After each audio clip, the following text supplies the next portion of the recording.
Hello guys! Panibagong umaga at panibagong lafangan na naman. At ayan na nga, bagong gising ng sa beach. And to make the story short, sinundo pala ako ng aking beaching friend. At nabutan ko pa kumakain sa sasakyan ang takaw-takaw niyan. At syempre, hindi makumpleto ang araw ko kung hindi ko muna kulitin ang aking inaanak na parating galit. Kilay pa lang yan ha. Manang-mana talaga si nanay. Diyos ko staring at rin. me. Ayun na nga guys, dumating na kami sa aming destinasyon at kasama na namin si Tits dyan. Siyempre, bago kami pumasok, ayan, nag-selfie-selfie muna si Aketch kasamang aking friendies. At ayun na nga guys, sa sobrang takaw nila, ang dami tuloy nilang in-order.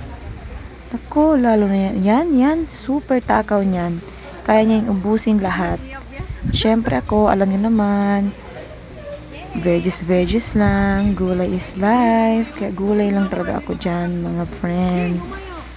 Sila lang talagang makaubos yan. At siyempre, at ayun na nga guys, nag-celebrate na din pala kami ng birthday ng aming beachy friend.